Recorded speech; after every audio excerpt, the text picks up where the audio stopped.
Trust എന്ന് പറഞ്ഞ ആരൊക്കെ അതിലെ അംഗങ്ങള്? ഞാനും അപ്പനും അപ്പന്റെ സഹോദരി സുഭദ്രയും. നിങ്ങൾ ആ ചിരി കണ്ടില്ലേ? അതേപോലൊരു ചിരിയാണോ നമ്മുടെ മുഖ്യമന്ത്രി ചിരിക്കുന്നത് എന്നൊരു ഡൗട്ടിന്റെ പുറത്ത് മാത്രമാണ് ഞാൻ ആ വീഡിയോ കാണിച്ചത്. കാരണം നമ്മുടെ മുഖ്യമന്ത്രിക്കുള്ളത് 3 പദവികളാണ്. 3 പദവികൾ. നമ്മൾ ഏറെ ചർച്ച ചെയ്തിട്ടും ആളുകൾക്ക് മനസ്സിലാക്കാൻ കഴിയാത്തൊരു വിഷയത്തെക്കുറിച്ച് പറയാൻ പോവുകയാണ്. പകൽ കൊള്ളയെക്കുറിച്ചിട്ടാണ് പറയാൻ പോകുന്നത്. ഇപ്പോൾ അങ്ങനെയൊക്കെ പറയേണ്ട ഒരു അവസ്ഥ വരുന്നു എന്നുള്ളതാണ്. വിഴിഞ്ഞം പോർട്ടിനെ കുറിച്ചിട്ടാണ്. കൃത്യമാണ് പറയുന്ന കാര്യങ്ങൾ. നിങ്ങൾ അവസാനം വരെ കണ്ടിരുന്നാൽ നിങ്ങൾക്ക് കാര്യം മുഴുവൻ മനസ്സിലാകും. ആദ്യം മനസ്സിലാക്കേണ്ടത് നമ്മുടെ മുഖ്യമന്ത്രി വെറും മുഖ്യമന്ത്രിയല്ല, അദ്ദേഹത്തിന് ഈ പോർട്ടിന്റെ ചുമതല കൂടിയുള്ള മുഖ്യമന്ത്രിയാണ്. അദ്ദേഹം മുഖ്യമന്ത്രിയാണ്, അദ്ദേഹം ധനമന്ത്രിയാണ്. അവ പോർട്ടുമായി ബന്ധപ്പെട്ട, ധനവുമായി ബന്ധപ്പെട്ട മുഖ്യമന്ത്രി ഇടപെടേണ്ട കാര്യങ്ങളിൽ മുഴുവൻ ഒരാളുടെയും അനുവാദം ചോദിക്കാതെ ഇദ്ദേഹത്തിന് തന്നെ ഒപ്പിടാം, ഇദ്ദേഹത്തിന് തന്നെ ഇടപെടാം. ധനമന്ത്രി ഇദ്ദേഹം തന്നെയാണ്, അദ്ദേഹം തന്നെ കാര്യങ്ങൾ തീരുമാനിക്കാം.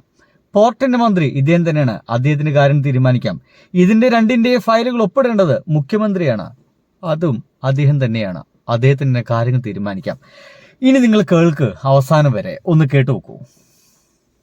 ആദ്യം തുറമുഖ സെക്രട്ടറി ഫയൽ പരിശോധിക്കും, എന്നിട്ട് തുറമുഖ മന്ത്രിക്ക് സമർപ്പിക്കും. അത് വി ഡി സതീശനാണല്ലോ. ഇനി തുറമുഖ മന്ത്രി ആയ വി ഡി സതീശൻ അത് ധനമന്ത്രിയായ വി ഡി സതീശന് തന്നെ അയക്കും. അത് സതീശൻ തന്നെ പരിശോധിക്കും. എന്നിട്ട് ധനമന്ത്രിയായ സതീശൻ ഇത് നിയമമന്ത്രിയായ സതീശന് തന്നെ അയക്കും. അതും അദ്ദേഹം തന്നെ പരിശോധിക്കും. എന്നിട്ട് ഈ അഭിപ്രായങ്ങളെല്ലാം കൂടി കൂട്ടിച്ചേർത്ത് ഒടുവിൽ മുഖ്യമന്ത്രിക്ക് സമർപ്പിക്കും. സർക്കാരും വിഴിഞ്ഞം പോർട്ടുമായി നടത്തും. സർക്കാർ ആരാണ്? സോറി, മുഖ്യമന്ത്രി ആരാണ്? ആരാണ് ധനമന്ത്രിക്ക് കഴിഞ്ഞാൽ? എല്ലാം ഇദ്ദേഹമാണ്. എത്ര പ്ലാൻഡ് ആയിട്ടാണ് ചില കാര്യങ്ങളൊക്കെ ഇദ്ദേഹം എക്സിക്യൂട്ട് ചെയ്തിരിക്കുന്നത് എന്ന് ആലോചിക്കുമ്പോൾ ഇറ്റ്സ് വെരി ഇൻട്രസ്റ്റിംഗ്. സുഹൃത്തുക്കളെ, വിഴിഞ്ഞം പോർട്ടുമായി ബന്ധപ്പെട്ട കാര്യങ്ങളാണ്. വിഴിഞ്ഞം പോർട്ടിന്റെ ആ ഒരു നടത്തുമായി ബന്ധപ്പെട്ട്, അതിന്റെ വർക്കുമായി ബന്ധപ്പെട്ട് അദാനി ഇടപെട്ടിരുന്നു. പിണറായി വിജയന്റെ കാലഘട്ടത്തിൽ തന്നെയാണ്. പക്ഷേ അദാനിക്ക് വളരെ കുറവ് മാത്രമാണ് അതിൽ ഇടപെടൽ. എന്ന് വെച്ചാൽ അതിന്റെ വർക്കിംഗ് പാർട്ട്ണർ എന്ന രീതിയിലേക്ക് മാത്രമാണ് അദാനി അതിൽ ഉൾക്കൊള്ളിച്ചത്. എന്ന് വെച്ച് കഴിഞ്ഞാൽ 100% ഓഹരി ഉണ്ടെങ്കിൽ അതിൽ 90% ഓഹരിയും നമ്മുടെ ഗവൺമെന്റിന്റെ കയ്യിലാണ്. ഇതൊരു ഗവൺമെന്റ് നേരിട്ട് നടത്തുന്ന, ഗവൺമെന്റ് നേരിട്ട് ഇടപെടലുള്ള ഒരു പോർട്ടാണ്. ഒരു 10% മാത്രമാണ് വേണമെങ്കിൽ ആർക്ക്? അദാനിക്ക് കൈയാളുന്നത്. അദാനിക്കുള്ള ഈ ഒരു ഇൻവെസ്റ്റ്മെന്റ് ഇല്ലേ, ഈ ഇൻവെസ്റ്റ്മെന്റ് വേണമെങ്കിൽ അദാനിക്ക് വിൽക്കാം. പക്ഷേ അതിന് മുൻകൂറായിട്ട് ഗവൺമെന്റിനെ അറിയിച്ചിരിക്കണമെന്നാണ്.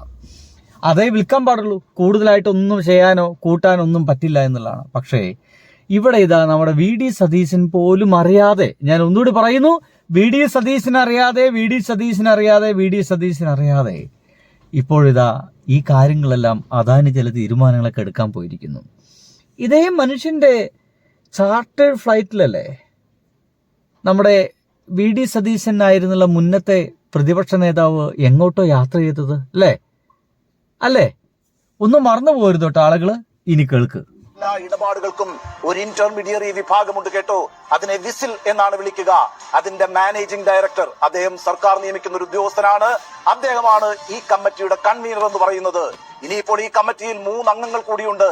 ഒന്നാമത്തെയാൾ തുറമുഖ വകുപ്പ് സെക്രട്ടറി, രണ്ടാമത്തെയാൾ ധനവകുപ്പ് സെക്രട്ടറി, മൂന്നാമത്തെയാൾ നിയമവകുപ്പ് സെക്രട്ടറി. ഇവരാണ് മറ്റംഗങ്ങൾ എന്ന് പറയുന്നത്. ഈ 3 വകുപ്പുകളും, അതായത് തുറമുഖം, ധനം, നിയമം, ഈ വകുപ്പുകൾ ആരാണ് ഭരിക്കുന്നത്? ഈ വകുപ്പുകൾ ആരുടെ കയ്യിലാണ്? മുഖ്യമന്ത്രി വി ഡി സതീശന്റെ കയ്യിലാണെന്നേ. അതിലൊരു നിഗൂഢതയും നമ്മൾ ആരോപിക്കുകയല്ല കേട്ടോ. അദ്ദേഹം തന്നെ ഒരു നിഗൂഢതയും ആരോപിക്കേണ്ട. പക്ഷെ ഈ സമയത്ത് എനിക്ക് നിങ്ങൾക്ക് കേൾപ്പിച്ചു തരാനുള്ള ഒരു ഡയലോഗ് എന്ന് പറയുന്നത് നമ്മുടെ പഴയ മുഖ്യമന്ത്രിയുടെ ഡയലോഗാണ്. അദ്ദേഹം പിണറായി വിജയനാണ്. കൃത്യമായിട്ട് സുവ്യക്തമായിട്ട് അദ്ദേഹം കാര്യങ്ങൾ മുഴുവൻ എക്സ്പ്ലെയിൻ ചെയ്യുന്നുണ്ട്. അത് കേൾക്കുക തന്നെ വേണമെന്നുള്ളതാണ്. അത് കേൾക്കാതെ നിങ്ങൾ പോകരുത്, കേട്ടാലേ മനസ്സിലാകൂ. ആ അദാനി കമ്പനിയുടെ ഷെയർ മറ്റൊരു കൂട്ടർക്ക് കൈമാറുകയാണെങ്കിൽ അത് 25% കൂടുതലാണെങ്കിൽ സംസ്ഥാന സർക്കാരിന്റെ മുൻകൂർ അനുമതി വേണമെന്നുള്ളതാണ് കൃത്യമായി വ്യവസ്ഥ ചെയ്തിട്ടുള്ളത്. എല്ലാ സർക്കാർ ഇക്കാര്യത്തിൽ അദാനിയുടെ സമ്മർദ്ദത്തിന് വഴങ്ങാൻ പാടില്ല. ഇതിന് മുൻകൂർ അനുമതി ഇല്ലാതെ നടപടികളിലേക്ക് അവർ നീങ്ങിയിരിക്കുന്നു. അത് നിരസിക്കേണ്ടതാണ്, ഒരു തരത്തിലും അംഗീകരിക്കാൻ പാടില്ല. അപ്പോൾ ഇതുപോലൊരു കമ്പനി ഈ നടപടികളിലേക്ക് നീങ്ങി എന്നിപ്പോ വ്യക്തമായിരിക്കുന്നു. അത് തീർത്തും വ്യവസ്ഥകൾക്ക് വിരുദ്ധമായിട്ടാണ്. ആ വ്യവസ്ഥകൾക്ക് വിരുദ്ധമായി നീങ്ങാൻ എങ്ങനെ ധൈര്യം കിട്ടി? അപ്പൊ ഏതോ തരത്തിൽ നടക്കാൻ പാടില്ലാത്ത എന്തോ കാര്യങ്ങൾ നടന്നിട്ടുണ്ട്. യെസ്, എങ്ങനെ ധൈര്യം കിട്ടിയെന്ന് വെച്ച് കഴിഞ്ഞാൽ ഇപ്പോൾ കേരളം ഭരിക്കുന്നത് പിണറായി വിജയൻ സഖാവല്ല, ഇവിടെ വി.ഡി. സതീശ മേനോനാണെന്ന് അദാനിക്കറിയാം. ഇവിടെ എന്തും നടക്കും, ഇതിലൂടെ എന്തും പോരും എന്നർത്ഥം. അപ്പോൾ ആ ഒരു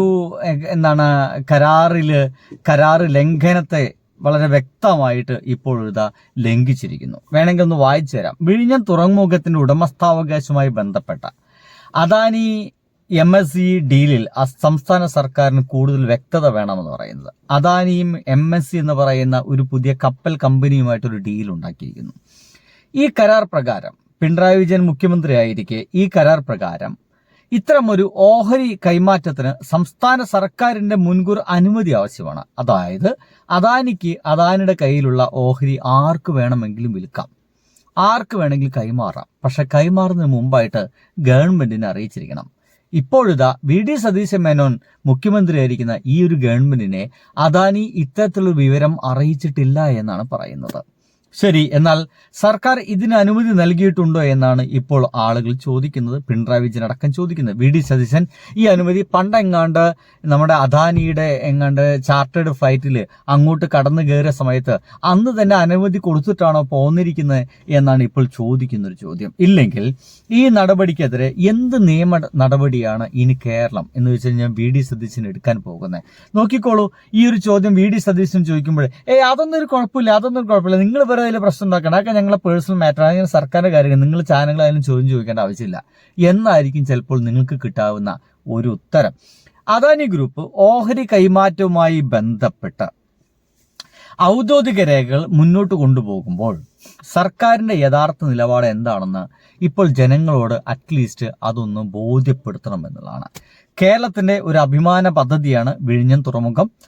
അത് ഏതെങ്കിലും ഒരു വ്യക്തിഗത താല്പര്യങ്ങൾക്ക് വേണ്ടിയിട്ട് മറ്റുള്ളവർക്ക് വിൽക്കുന്ന ഒരു പരിപാടിയാണെങ്കിൽ അതിന് ഒരു തരത്തിലും കേരളത്തിൽ വിൽക്കുന്ന ഒരു ഏർപ്പാടിലേക്ക് വി.ഡി. സതീശന് പോകാൻ പാടില്ല എന്നാണ് പറയുന്നത്. എന്ന് വെച്ച് കഴിഞ്ഞാൽ സംസ്ഥാനത്തിന്റെ അവകാശങ്ങൾ ഒരു സ്വകാര്യ കമ്പനിക്ക് മുന്നിൽ അടിയറവ് വെക്കാൻ പാടില്ല, അതിന് അനുവദിക്കാൻ പാടില്ല എന്നുള്ളതാണ്.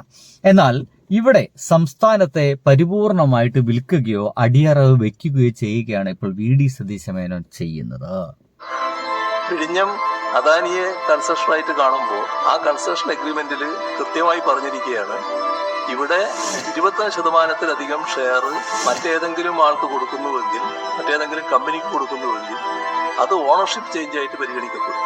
അതിന് മുൻകൂർ അനുമതി സംസ്ഥാന ഗവൺമെന്റിന് വേണം. ഇത് വ്യക്തമായി രേഖപ്പെടുത്തി വെച്ച കാര്യമാണ്. സാധാരണഗതിയിൽ ഈ എഗ്രിമെന്റിന്റെ അടിസ്ഥാനത്തിൽ കാര്യങ്ങൾ നീക്കിയാൽ അദാനിക്ക് അങ്ങനെ പോകാൻ കഴിയില്ല. നിയമവ്യവസ്ഥയുടെ ലംഘനം വന്നാൽ എങ്ങനെയെന്നുള്ളത് നമ്മൾ പരിശോധിക്കണമല്ലോ.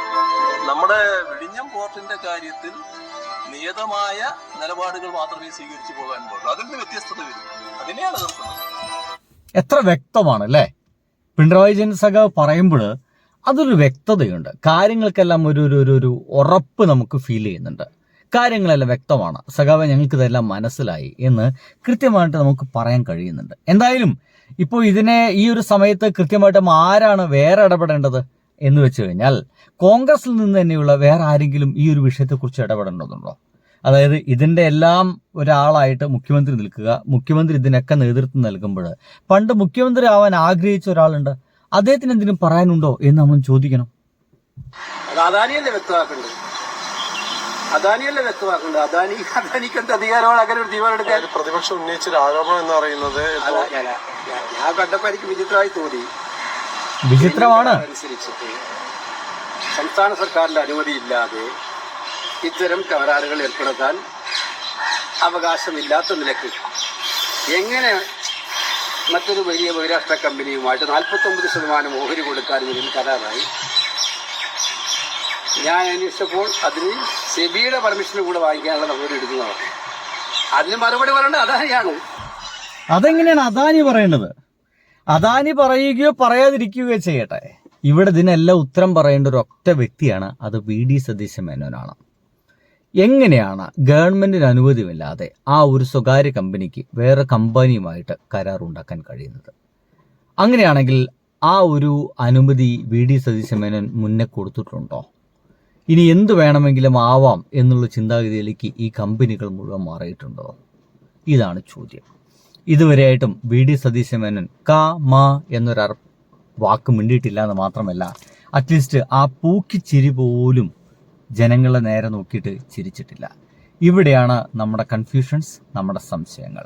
ഇനി വേണമെങ്കിൽ ഇതൊന്ന് കേൾക്ക്. ഗ്രൂപ്പും അല്ലെങ്കിൽ ഈ ചാർട്ടേഡ് ഫ്ലൈറ്റ് അറേഞ്ച് ചെയ്ത് കൊടുത്ത ആളുകളും സതീശന് വേണ്ടി 20-25 ലക്ഷം രൂപ മുടക്കി ആകെപ്പാട് ഇവിടുന്ന് മംഗലാപുരം വരെയുള്ള യാത്ര തരപ്പെടുത്തു. ഈ ചോദ്യത്തിന് അത് സ്വകാര്യമായിട്ടുള്ള ഏർപ്പാടാണ് എന്ന് പറഞ്ഞാൽ അങ്ങനെ പറഞ്ഞു പോകാവുന്ന ഒരു പൊസിഷനിലാണ് അന്ന് തന്നെ ഉണ്ടായിരുന്നത് എന്ന് കാണണം. പ്രതിപക്ഷ നേതാവാണ്. കേരളത്തിൽ ജയസാധ്യതയുള്ളൊരു മുന്നണിയുടെ നായകനാണ് അദ്ദേഹം. അത്രയും പബ്ലിക് ഫിഗറാണ്. ആ പബ്ലിക് ഫിഗർ ആയിട്ടുള്ള സതീശന് അതിനെക്കുറിച്ച് പ്രതിപക്ഷ നേതാവായിരുന്ന ആ ഘട്ടത്തിലോ പിന്നീട് അദ്ദേഹം മുഖ്യമന്ത്രിയായിരുന്ന ഘട്ടത്തിലോ മറുപടി പറയേണ്ടതില്ല എന്ന പ്രിവിലേജ് ഈ സമൂഹത്തിനകത്ത മാധ്യമങ്ങളും മറ്റും അനുവദിച്ചു കൊടുക്കുന്ന എന്താണ്? ആ ഒരു ധൈര്യത്തിൽ നിന്നാണ്, ആ ഒരു തന്റേടത്തിൽ നിന്നാണ് അദ്ദേഹം ഈ യാത്രയിൽ ഉണ്ടാക്കിയത് എന്ന് കരുതപ്പെടുന്ന പല ഡീലുകൾ ഇന്ന് ചുരുളഴിച്ചുകൊണ്ടിരിക്കുന്നത്. കേരളം നിങ്ങൾക്ക് മനസ്സിലാവുന്നുണ്ടല്ലോ അല്ലേ? അപ്പൊ ഇവിടുത്തെ മാപ്രകളൊക്കെ VD സതീശൻ മേനോന് ഒരു പ്രിവിലേജ് കൊടുത്തിട്ടുണ്ട്. താങ്കൾക്ക് എന്ത് വേണമെങ്കിലും ചെയ്യാം, വിൽ നെവർ ക്വസ്റ്റ്യൻ യു. ആ ഒരു ചോദ്യം ഞങ്ങളിൽ നിന്ന് നിങ്ങൾ പ്രതീക്ഷിക്കേണ്ട. ചോദ്യം ചോദിക്കുകയേയില്ല എന്നർത്ഥം. ആ ഒരു പ്രിവിലേജാണ്, ആ ഒരു ധൈര്യമാണ് ഇദ്ദേഹത്തെ കൊണ്ട് ഇതെല്ലാം ചെയ്യിക്കുന്നതെന്നാണ് ഈ മുതിർന്ന മാധ്യമ പ്രവർത്തകരെല്ലാം പറഞ്ഞുകൊണ്ടേയിരിക്കുന്നത്.